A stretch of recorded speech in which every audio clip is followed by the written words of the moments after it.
When have you ever heard an Eminem song in the club? When have you ever heard in the locker room? I don't hear Eminem in the streets. A lot of ish ain't getting played in the club. I ain't never even seen nobody listening to Eminem in real life, but clearly somebody buys that stuff. I ain't playing Eminem in my car. Okay. You playing me yours? Gucci who? Who is your favorite rapper? Oh, I have a few.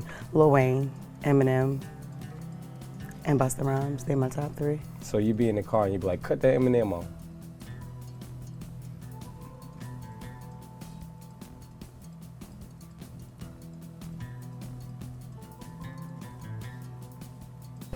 I feel like that Eminem question was valid, cause what? Laughing my bum off. Girl, let me out this damn car. Laughing emojis. Who still listens to Marshall Mathers? Laughing emojis. If I get in a car and someone says cut that Eminem on, I'm getting out the car. They are now playing Eminem's Lose Yourself before the Spain vs Morocco penalty shootout. I wonder who Slim Shady would support. The same happened during the last Euro tournament. Eminem's Lose Yourself before penalties in the knockout games and in the final. So while people are worrying about who gets played in the clubs or in cars, Eminem is getting played in the biggest sporting event in the world, and even in the biggest in the United States. Eminem was there at the Super Bowl, and so far in 2022, he has locked in on 6 billion streams from just Spotify alone in a calendar year. That's far more streams than any 90s rapper in 2022, and only Drake and Kanye West had more than Eminem on Spotify in 2022. And someone had to say it, when Eminem haters act like people really give a F about what's going on and being played inside their car. We have this conversation every month, please give it a rest. And moving on to the next point today, apparently according to AK, Drake is on Jay-Z's level lyrically, and this is just coming days after we got reports that Benzino said Lil Baby is this generation's Tupac. And from the report, Drake is on Jay-Z's level lyrically, says DJ Academics. It was in the context of the bars that sparked outrage when people believed they took shots at Megan Thee Stallion and Circle Loco from Hard Loss. AK says, "If you think there's an accident with Drake rapping," he said while laughing and shaking his head, "I put Drake on the level of Jay-Z with bars that are put in a particular sequence to mean something. Granted, do I think he's taking a stance? No. Do I think he probably seen a way that he could do a double entendre? Yes. He's a rapper. Whatever it is, I'm glad that he didn't clear it up. And this has sparked some interesting conversations, as some agree. I'm willing to die on the hill of this take. Drake cleared Hove in Pound Cake 2, another hill I'm willing to die on. But the ghostwriter allegations keep following Drake. Jay-Z comes up with his rhymes in his head. Drake comes up with them by asking others to write ish for him.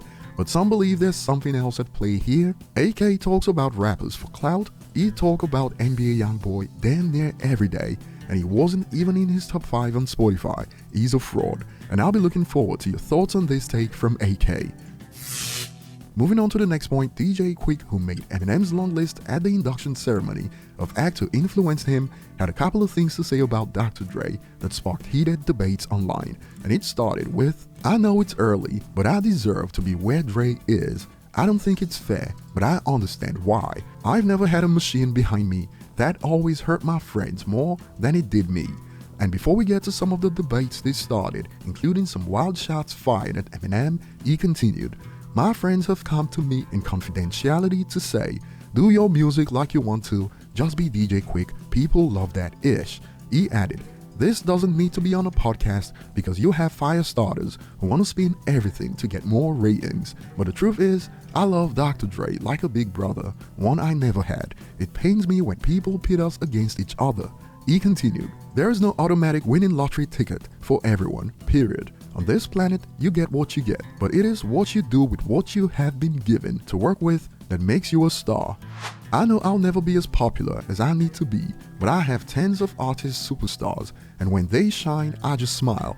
The janitor doesn't get all the glory, but he keeps the backstage clean as a triage." And he ended with, "This is not a meltdown, I'm just expressing myself as neutrally as I can." But this blew up the most for obvious reasons, since he said he deserves to be where Dre is, hence takes like, "You're a great artist, maybe even more talented than Dre, but Dre did something on the Chronic that you haven't come close to. He made something that had worldwide appeal and is heralded as a classic, not just in the rap world. This put him on a path to stardom." Another response to Quik, "Nah, just being honest, but the catalogs don't compare nationwide, so don't look at anyone else's success to measure your own. Your story isn't over yet.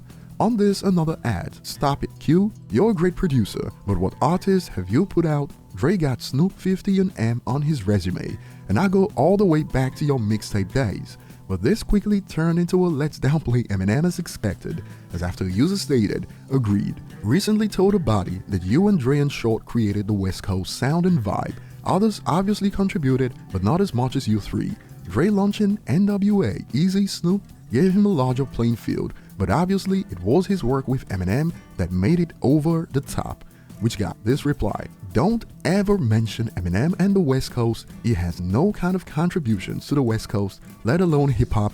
There is no place for Eminem in hip-hop, period. That dude was planted by the industry, and as lyrical as he is, his music has no substance and doesn't represent hip-hop. Clearly a triggered response from an NPC, like where did the other users say Eminem contributed to the West Coast? But what got me rolling was there is no place for Eminem in hip-hop, period. Like the audacity coming from someone completely random with no foothold whatsoever in hip-hop. You can't tell me Tony Yayo wasn't spot on with his take about Eminem hate. But that will be all for today. Share your thoughts below and see you on the next one.